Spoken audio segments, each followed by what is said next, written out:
Okay, what's up, everybody? We're back. This is episode 5 of the inventory system. This is going to be hopefully the last video to get a fully working inventory here. So we're going to cover using the items today, and it should be pretty easy, and we can finish it up. So before we go to use the item, there's one thing I want to do because we're going to add a right-click function onto the inventory slot.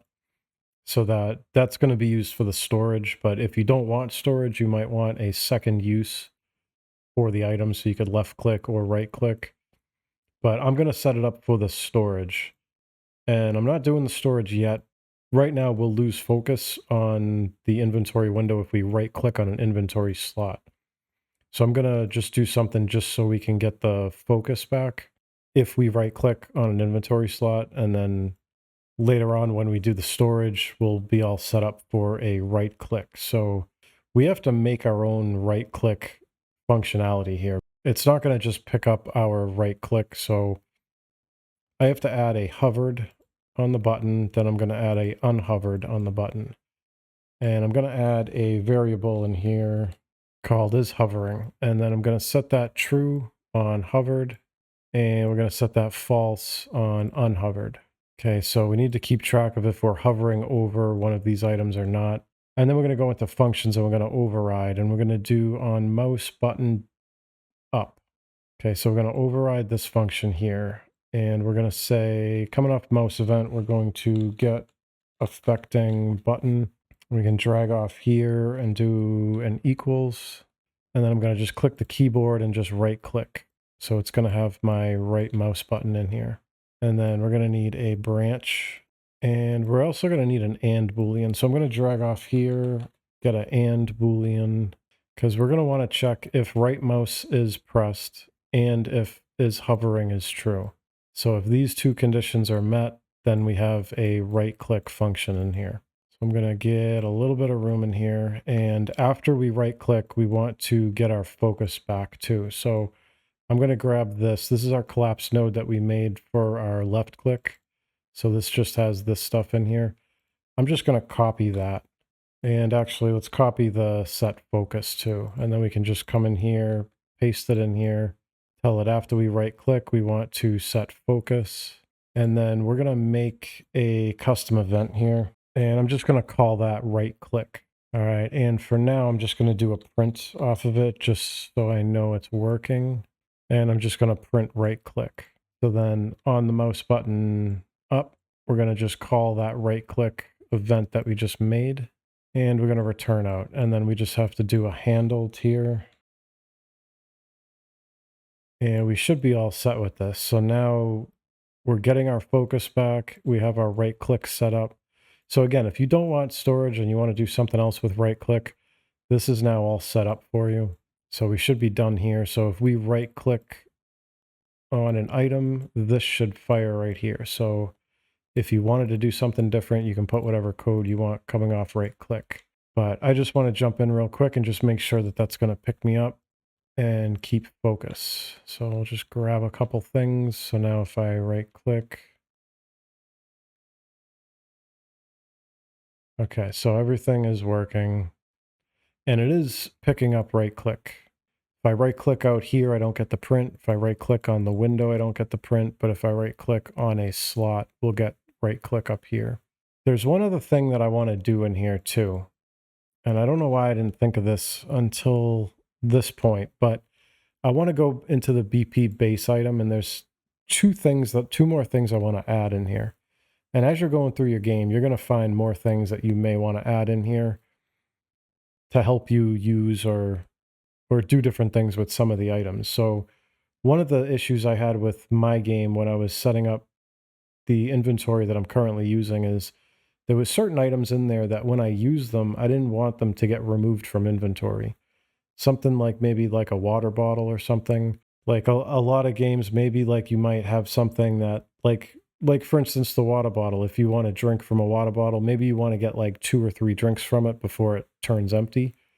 So you need a way. So instead of using the water bottle and then having it get removed from your inventory, maybe it's something that's gonna have need to get refilled, or maybe it's something that you use a tool and it breaks, and now you have a broken tool. So I want to handle that here too, because that was something that I use in my game, is being able to switch one item for another. So whether it's switching a full water bottle to a half drank water bottle, or a half drank water to a empty water, or whatever you want to do, anything like that. I just want to add that in here so it's in here. So if for whatever reason you need to make an item turn into another item, we can do that too. So if you want to have an item be multi-use, and then every time you use it, you can replace it with a different item that's used, you can do that here. So I'm going to add two variables in our class defaults here. And I'm in the BP base item, which means all of our items are going to inherit this. So the first variable I'm going to add is, I'm just going to call it should switch, and we're going to make that a Boolean. And then the next variable we're going to add is going to be, I'm going to call it alt item. Okay, and alt item is going to be of our BP base item, and it's going to be our class reference here. What we're going to do is basically have should switch, which I'm actually going to compile this right now. And should switch by default is going to be false, which means we have to check that if we want to get it to switch into a new item.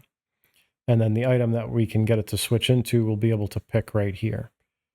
So if you do have, say, a water bottle that you want to turn into an empty water bottle, you can now go into your water bottle, your BP water bottle blueprint, and pick the alternate item to be your empty water bottle. So then when you use your water, it will get turned into the empty water bottle instead of getting removed, or whatever the tool or weapon or whatever it is that you want to do this with. Should switch, I'm going to leave set to false by default. So we'll have to switch that in order to use it. And the alt item, I want to just set as BP base item by default. And then we're going to compile and save that. And then it says we have 3 unsaved. So we're going to have to just resave the inventory slot, the inventory, and what else does it want? The world item. So I'm just going to go into the world item. I just like going into the blueprints instead of clicking save all, because sometimes you have to recompile. And if you save it, it won't recompile it. So I just like going in and making sure everything's good. So now you can see anywhere that we had our defaults out, we have these 2 extra pins. So if you want, you can just kind of hide them whenever you see them. Okay, so with that added, we're going to start in the inventory slot here. So when we click on this, we're going to want to use the item. So I think I'm just going to get rid of this print because we don't need that anymore. So we're going to add a function to our interface and send that to our inventory for when we use an item. I'm going to open up the BPI inventory, and we're going to make another function in here, and we're just going to call this use from slot. And then we're going to give it an input of our item of the type item struct. And we're going to save that, compile it, save it. We're going to go back to our inventory slot, and we're going to call that. So use from slot message is what we want. And then we're going to send this out to the player's inventory component. So I'm going to get player character, and then we're going to drag off that and get component by interface. And we're going to pick the BPI inventory interface, and then we're going to plug in our target, and we're going to pass the item in. So now when we click our button, we're going to regain focus back to where we want, and we're going to send this interface out to the inventory system on the player. So that should be all we have to do here. We're going to compile, save it, and then we can go to our inventory. We'll go to the graph, and we can just pull out right here, use from slot. So I'm going to double click that. That gets us the event. And we're going to make 2 more functions in here. So we're going to make a consume from inventory, and we're going to make a remove item. And we're going to just start with the remove item first because it's going to be a lot quicker. So I'm just going to go pass in the item of the type item struct. And then all we're going to do in here is just grab our item array. We're going to get a reference. We're going to break. And all we need here is going to be the index. So we can hide unconnected. And then we're going to drag off and do a set members. And we're going to just expose the base item and the quantity. And by default, it should already be set to BP base item and quantity 0. So then we can just return out of this, and we should be done here. So we'll go to our consume from inventory now. So we have to add the input on here too of item and make sure it's of item struct. And then we're going to come out of here and we're going to break this. And we're just going to need quantity and index for this. So I'm going to come off quantity and we're going to -1 from it. So make sure you just put 1 in there because when we use an item, we're going to want to subtract 1 from the quantity. So we're going to just get the quantity -1. And then we want to check if this new quantity is greater than or equal to 1. So we're going to do greater than equal to and put a 1 in here because this would mean we still have an item left. So I'm going to drag out, get a branch, plug our condition in, and we're going to grab our item array and we're going to drag off and do a get ref. And then the index is going to come from this index here. And we're going to drag up and do set members. And what we're going to be setting is just the quantity. So what we're going to do is we want to make sure we come out of the -1 here. So I'm just going to do something like that on mine. So this is basically if we -1 and then it's greater than or equal to 1. So that would mean we still have 1 there. So if that's the case, we're just going to take that -1 quantity and set that as the new quantity. If we don't have greater than or equal to 1, then that means we don't have any. So we can remove it. So I can actually grab the remove item, plug that into false, and we can just pull that down here somewhere. And then we're going to remove the item. So we can just get item. So if we still have something left, we're setting the quantity. If we don't have any left, we're going to just call remove item. All right, so I'm going to drag off the set members and we're going to do a branch here. I'm going to get item, scroll down.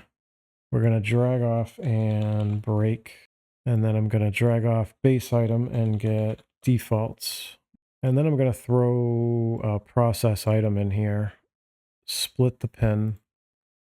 And I'm going to give it the alternate item for its base item and quantity 1. Going to hide unconnected here, hide unconnected here. So I'm going to plug the should switch into this branch and then I'm going to collapse these down. So if should switch is true, then we're going to come out and process the item. If should switch is false, we're just going to do an update. So we're going to update our inventory and we're going to return out. And then for the remove item, I'm just going to drag this back up here a little bit and I'm going to run this into the branch. So I'm going to do that because regardless of if we remove it or just use it, we're going to have to check to see if we should switch. And then if we do, process, if not, update. So we should be able to use our item now. And then if should switch is on, we should be able to switch it into another item. Okay, let's jump back to our graph because I don't think we connected this yet. And we didn't. So use from slot. So we're going to connect up our consume from inventory here. Connect our item up. Let's compile it, save it, and see what happens here. So we're going to pick up some bread. Use it. It disappears. We can use it. So it looks like we are good. We can use our items now. Okay, so everything looks pretty good here. Everything is working as it should. So we're going to go into inventory. We're going to go into our process item. And where our inventory is full, we're going to make the player spit out anything that we can't hold. So I'm going to get a little bit of room here. We're going to add one more interface here. So where is blueprint inventory? And we're going to add a function in here called inventory full. And we're going to add a input on that. And the input is going to be our item. So we'll just be passing our item out. So we're going to call that. We're going to come in here and say inventory full. And we want the one with message and we didn't get it. So I'm going to do get player character and then drag off from here and do inventory full message right there. And we'll plug that in. And I'm going to just get the item and we're going to just pass that through to the player. So this will be whatever extra should be getting spit out back into the world here. That's what this is going to do. So let's jump into the player and we'll just finish that up. So in here, so you can handle this a different way if you want. I'm just going to choose to do this here. So I'm going to say, let's get that event out here. So inventory full. So if our inventory is full, what we're going to want to do is spawn actor from class. I'm just going to break this. My world item's not much. If it becomes something that I don't want to have on, I can async load it and then just send an interface to this target with the base item and quantity. But what I'm going to do is just pass in that base item here. I'm going to pass in that quantity there. I'm going to say should despawn, hide unconnected pins.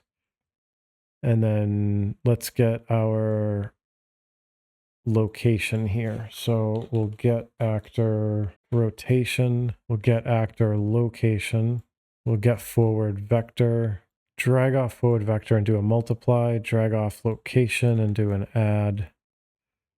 And then we'll just plug our multiply into our add. We'll change this pin to an integer. And we'll just say something like maybe 100 units in front of us. So that'll get the location. It'll add 100 units in our forward vector to spawn that item in. And let's just see what that looks like. So this stuff, I'll just collapse it. Yeah, we'll collapse that down. That'll be our location here. Coming off this, we're going to get the static mesh and then drag off and set use CCD. And then I'm going to click is enabled, and this will stop any small items from falling through the ground. So if you spawn any small items and they fall through the ground, it's because the collision's not picking it up. And then we can come off here and set simulate physics. Plug that in, turn physics on. So now this should spawn the item, whatever extra items in the world for us. So let's test that out. I'm going to make this water bottle here quantity of 20 so it fills up my inventory. And then we'll pick that up. We should be full on water. And then if I try picking something else up now, you can see it drops the bread back. And if I drink a water just to clear a spot here, that still should be 2, and it is 2 bread. So then let's see, if I pick up 2 more, now we have a stack of 4. If I pick this one up, it filled my stack of 5, and this should be 1 bread. So if I clear an empty spot, pick that up, that should be 1 bread, and it is. So our stacks all seem to be working here. And there's one last thing I want to check in here too. So I'm going to just jump into the player real quick, and I'm going to click on the inventory here. And I never checked out this should collapse function here. So if we check that should collapse option, jump back into the game, pick some stuff up here, you can see that now it's only making inventory slots for the items we have and not for the whole inventory. If I was to click on this 1 bread and use it, you can see how everything else shifts down now to take up that empty spot. So if I click that water, everything's just shifting down. If I click on all these bread here, everything just shifts down. So this is kind of a cool way if you don't have a lot of space and you just want to display the items that you have, you can enable this function. And our capacity is working as well here. So now we have the scroll box on there. So we can make this window whatever size we want, which I'm actually going to show how to do at the end of this video. I'm going to show how to change the size of this box easily and figure out how many slots you can fit inside of it. Okay, there's a couple small things I want to do before I close this out. So if I left click on an empty spot or right click on an empty spot, you can see it's printing up here. So it's picking up my clicks on an empty spot. So I want to just take care of that real quick. So I'm going to stop any output from going on unless the slot has an item in it. So I'm going to jump into the slot widget. So I'm just going to throw a branch up here. I'm going to get our item. I'm going to break that. And then I'm just going to use the quantity. So I'm going to hide everything else. And I just want to do a check to see, is this quantity greater than 0? If the quantity is greater than 0, then we can come out, we can click and use, and just copy that, put that down on the right click, and that should take care of that. So then if we jump in at that point, and now if I left click or right click on an empty spot, it doesn't do anything. So that looks like it's working here. So now it picks up a right click if I have an item in there, but then our empty spot doesn't do anything. Now you might have things that you want to have happen when you click on an item. For instance, if it's a food or a health item or something like that, you might want that to go to the player and then have some code do something in the player. Maybe if you picked up some sort of a shield or a spell or something like that, you need that to go out to all your enemies. You can handle stuff like this a number of different ways. So this is kind of more up to the programmer, however you want to accomplish it.